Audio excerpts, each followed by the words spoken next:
From the studios of Foxborough Cable Access, located in the center of Foxborough, Massachusetts, you are watching Around Foxborough. Welcome to another episode of Around Foxborough. My name is Julie Love. Today we have a very exciting guest. His name is attorney Nick Gordon.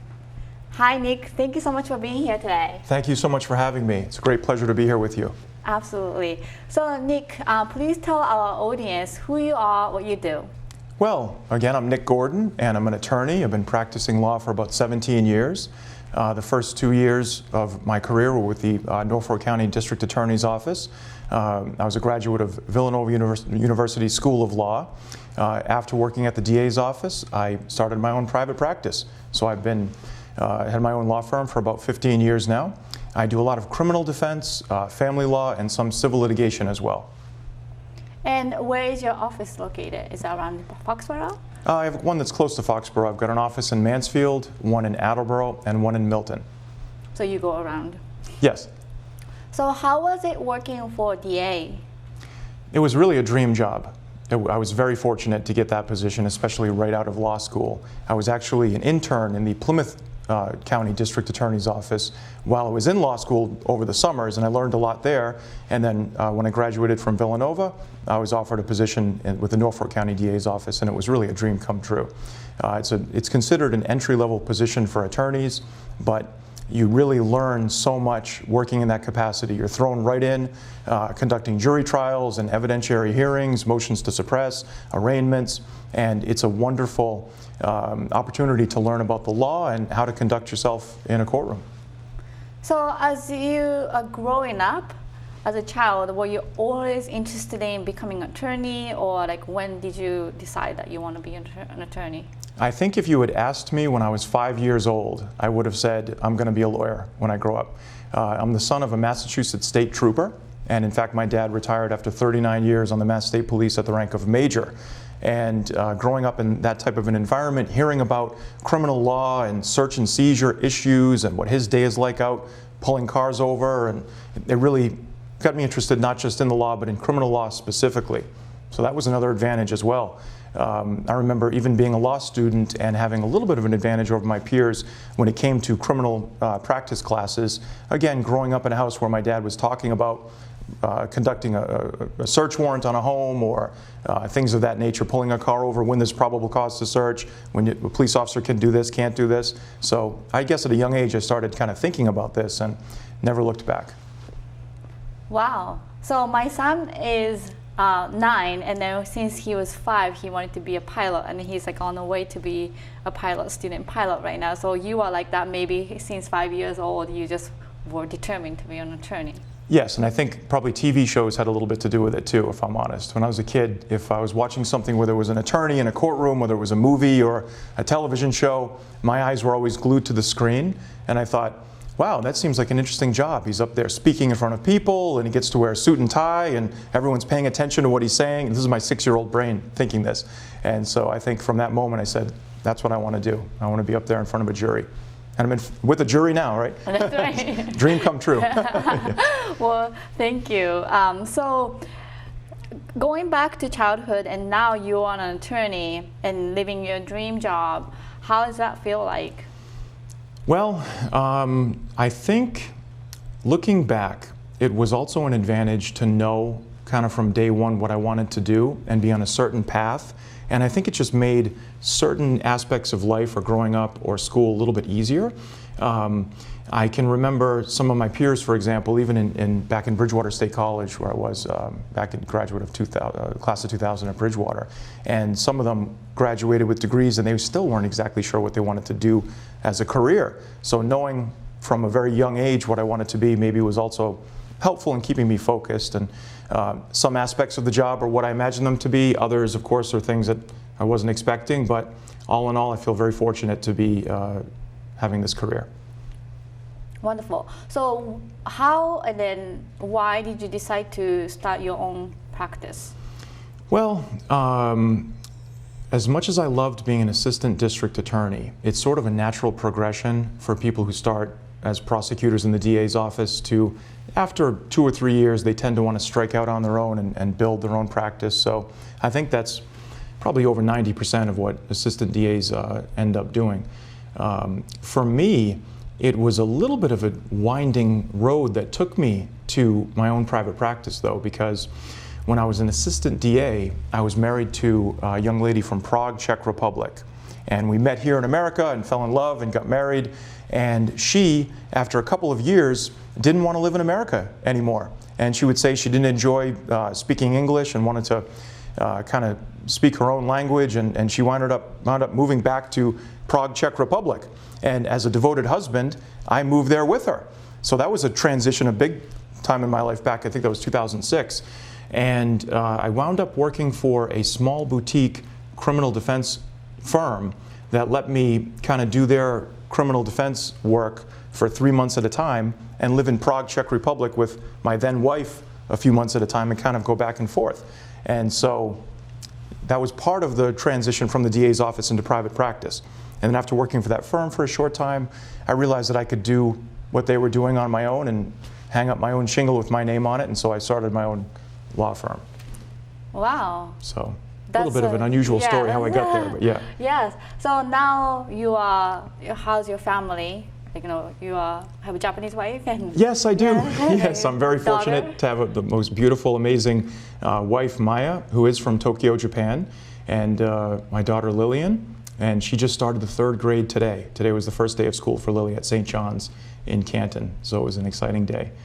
Wow, very much. So now, what kind of, I know it's hard to talk about the cases, but what are the general idea, what you do, some cases that maybe you can talk a little bit about, general idea of what you do? Well, over the years I've handled just about every type of criminal charge that we can think of, from driving on a suspended license all the way to murder.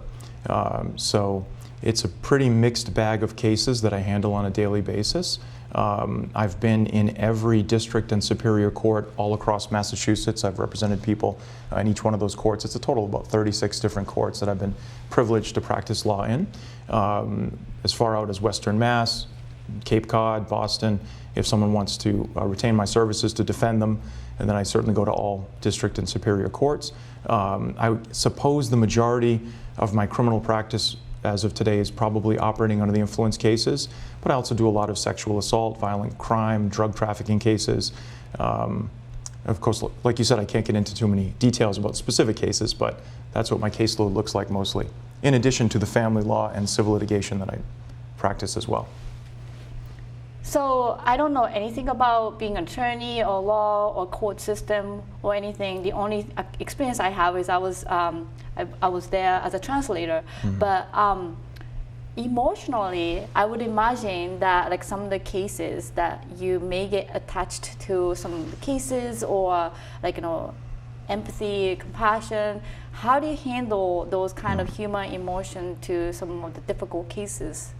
In some ways, I think for every attorney, it's a form of fuel to really be as focused as we can and as empathetic as we can, and of course get the best possible results that we can.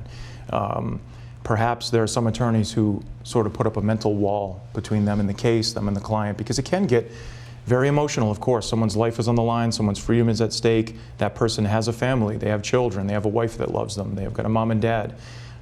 For me, I use those feelings and those emotions to fuel the performance, to fuel the representation. The vast majority of criminal cases that I handle end up in front of a jury at trial. And I think from the moment we begin that trial with opening statement to the end of the case when I'm making my closing argument, if I don't believe and feel passionate in what I'm saying, then the jury's going to see right through that and it won't be sincere. So rather than try to separate myself from my feeling about a client or about a case, I think I use it to my advantage. Wow. Yeah, I would imagine that difficulty, but I'm glad that you have some type of feel that would really lead to the answer that client's looking for, etc. So I know you have sent us the recent YouTube channel that you started. What is your YouTube channel name? It's called Advanced Trial Strategy, And a few months ago, in addition to the busy daily law practice, I decided to start something a little bit different, which is the YouTube channel. And Advanced Trial Strategy is all about giving 5-minute, 6-minute video presentations about different specific aspects of trial practice, things such as cross-examination, opening statement, closing argument, really anything involved in trying a case. So I did send you a clip, in fact, of the first video on the channel, which is all about sort of the nuts and bolts of, and the philosophy behind cross-examination. Wonderful. So why don't we watch that video together? Oh, great. It's been said that if a person can understand the why, they can endure almost any how. So in this video, let's try and answer the question, why do we cross-examine witnesses? Hello and welcome to Advanced Trial Strategy, where we discuss all aspects of trial practice from pretrial preparation all the way to closing argument and beyond. Now this is the first video in a series of videos all about one of my favorite topics, cross-examination. Now even though this channel is called Advanced Trial Strategy, not Beginner's Trial Strategy, we are going to begin at the beginning. And it all starts with that question that I asked a moment ago. Why do we cross-examine? Let's start by answering that question in the context of criminal defense. When your client has been accused of a crime that he or she didn't commit, often cross-examination is the only refuge against the awesome power of the state that's driven to obtain a criminal conviction against your client at all costs. In fact, the next time you're at sidebar in the middle of a jury trial, in the middle of your cross-examination, talking to the judge because the prosecutor keeps objecting to a particular line of questioning, and that judge is actually considering limiting your cross-examination and telling you to move on from that topic, that you can't explore it with a witness, here's what you should say. Your Honor, I'd ask for a little latitude on this issue. As Your Honor knows far better than I do, cross-examination is my client's only refuge against the awesome power of the state. That's all my client has, Judge, is my ability to confront and cross-examine this witness against him. So again, I'd appreciate a little latitude on this line of questioning. And when you phrase it that way, you know what that judge is going to say? Objection overruled, you may continue. This is cross-examination. Now the concept of cross-examination being your client's only refuge is especially true in cases of he said, she said. Your client's not going to have 6 independent witnesses that can take the stand at his trial and tell a jury that something definitely didn't happen if the accusation against him involves allegedly him being alone in a room with the victim. His only refuge will be cross-examining that alleged victim. Cross-examining her to show that she's biased, or she's not credible, or she's mistaken, or that her story can't possibly have happened the way that she says it did. Or cross-examining an investigating officer to show that his investigation was flawed or incomplete or unprofessional.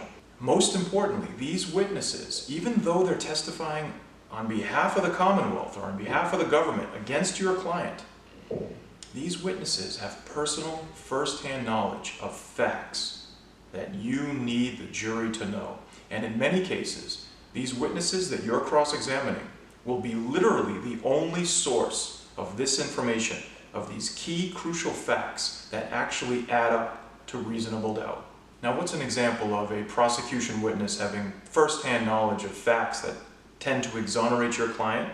Well, let's imagine you're cross-examining an investigating officer in a false allegation of domestic violence. It might sound something like this.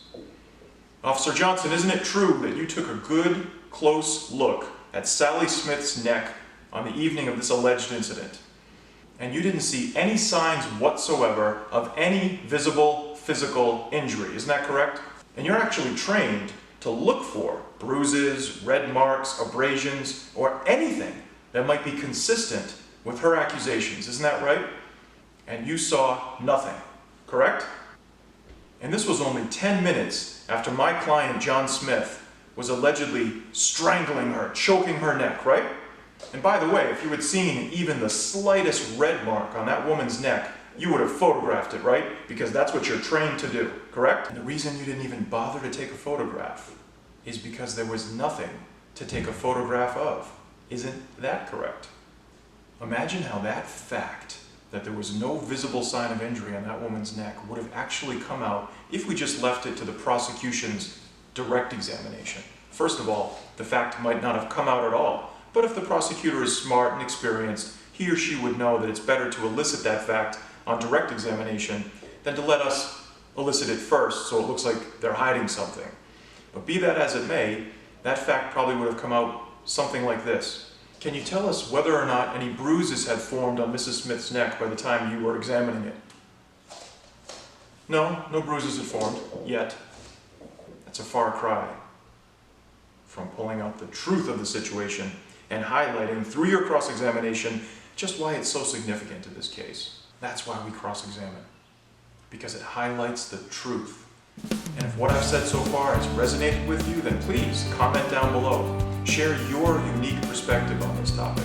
If you're a trial attorney, what have your experiences with cross-examination been like? I also invite you to hit that subscribe button, because in the next video, we'll be talking about the strategies and techniques that we use to disarm, discredit, and destroy all types of adversarial witnesses.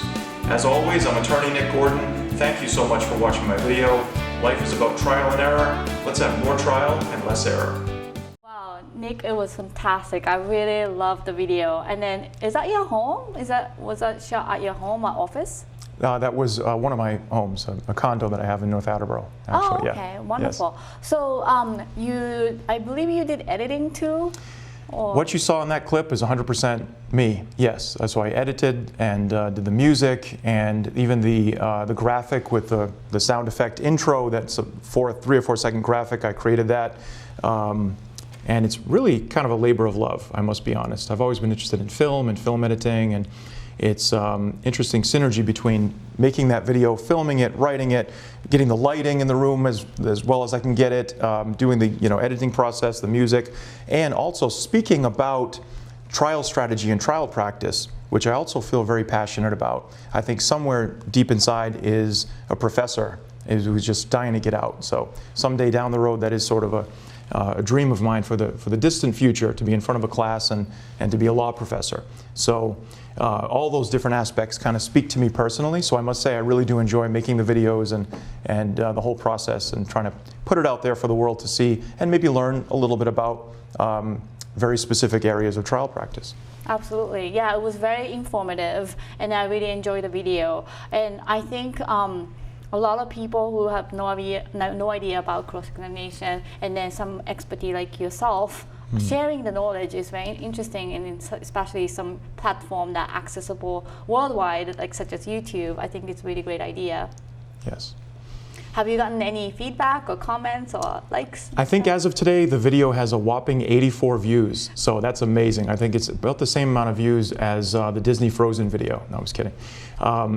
So, the feedback's been positive. Obviously, not that many people have come across it. I think that the statistics show something like literally 500,000 different videos go up, brand new videos are put on YouTube a day. Wow. So clearly it's within the context of a lot of content out there on YouTube, and I haven't really made any efforts to drive traffic to that particular video channel.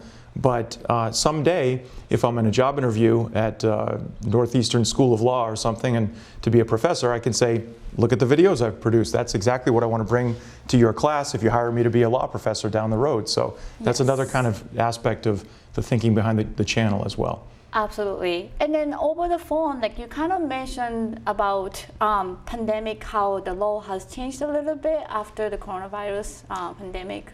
Can you talk about it a little bit? Well, the court system is certainly operating in a very different and unique way since being shut down by this pandemic. And what I found fascinating is that the Massachusetts Supreme Judicial Court sent an open letter out to all attorneys indicating that not only had they already been sort of gearing up for a massive change from years leading up to this pandemic, having nothing to do with the virus, they wanted to change the way that the whole system operates from the perspective of coming to court in person or doing things virtually over a platform like Zoom, which is what we're doing. Over 90% of the court's business now is actually done through Zoom.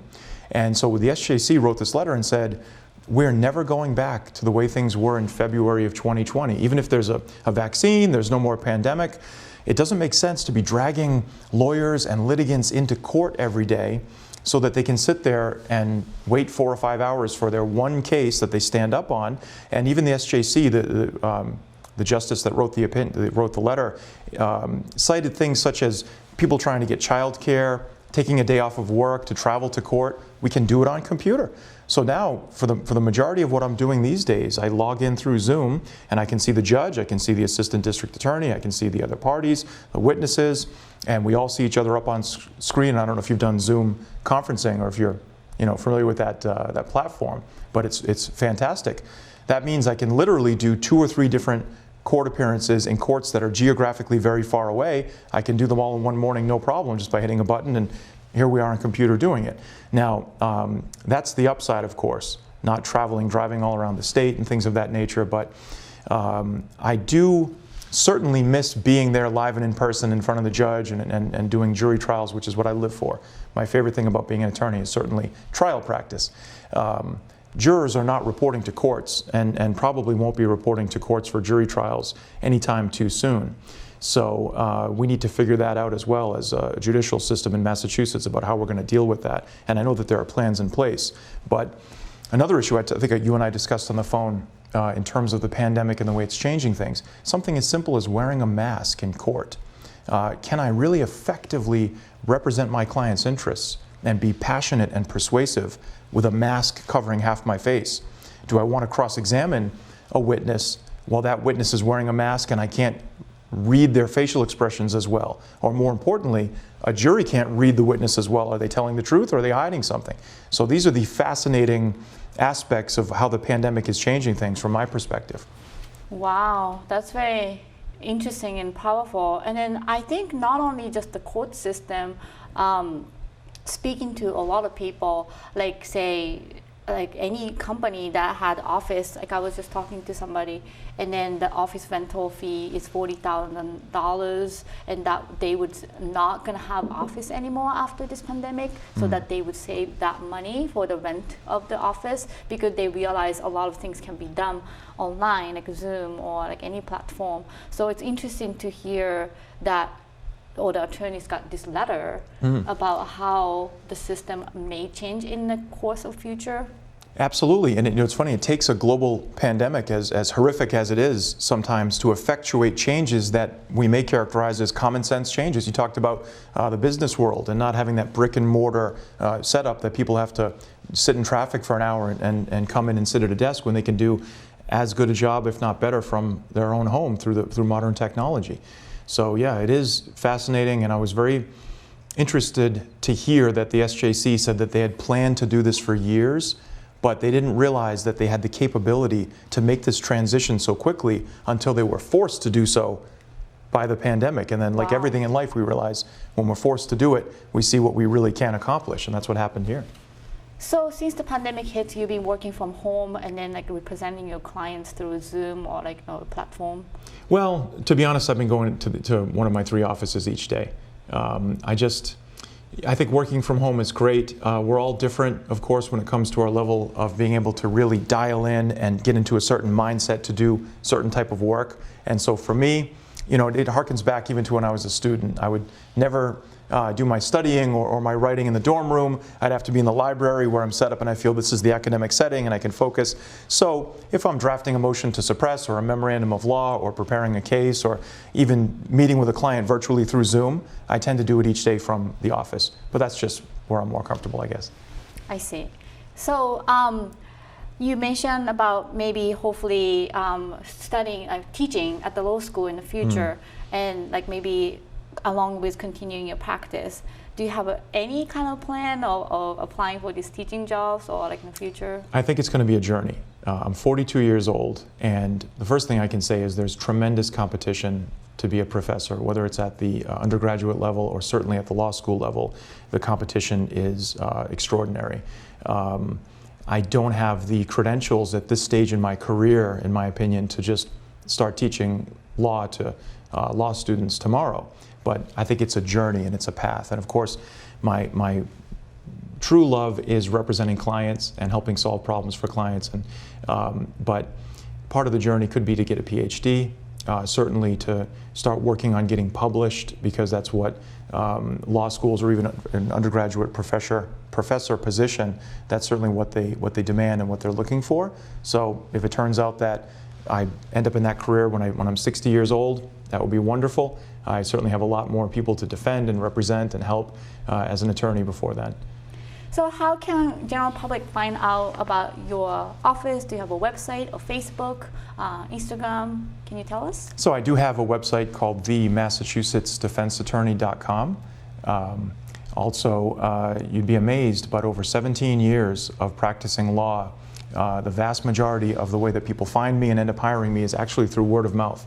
My practice started growing relatively fast from the beginning with folks that had literally seen me try a case as a prosecutor, and they started talking about what they thought to be a good skill set, let's say, and decided to hire me, and then the person speaks to their friend or their neighbor or family member, and the practice spreads out and grows that way. But I don't do very much advertising. Well, thank you, Attorney Gordon. I really appreciate you being at the Foxborough Cable Access today. Do you have any maybe advice for some people who are, like young people especially, interested in becoming an attorney? What kind of passion or path that they should take? For a young attorney starting out, my advice would be, you've got to be a sponge and soak up everything you possibly can in terms of the legal system. And a lot of it boils down to, if you're not doing something on a particular day, go to any district or superior court, sit there all day like I did when I was 25, 26 years old, and just soak it in and watch as much as you can, experience as much as you can.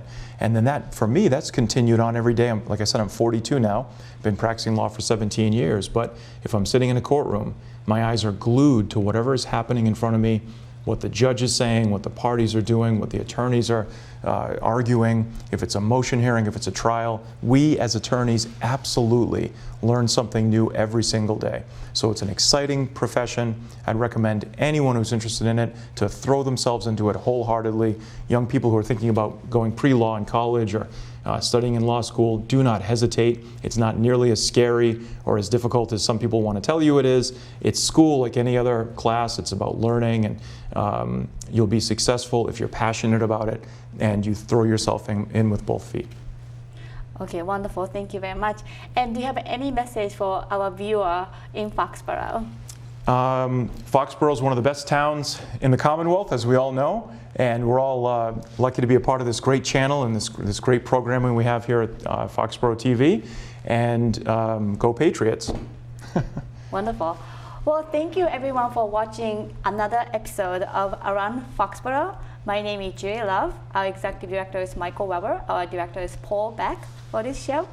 If you have missed other episodes of Around Foxborough, go to fcatv.org and click on Around Foxborough. We'll see you next time.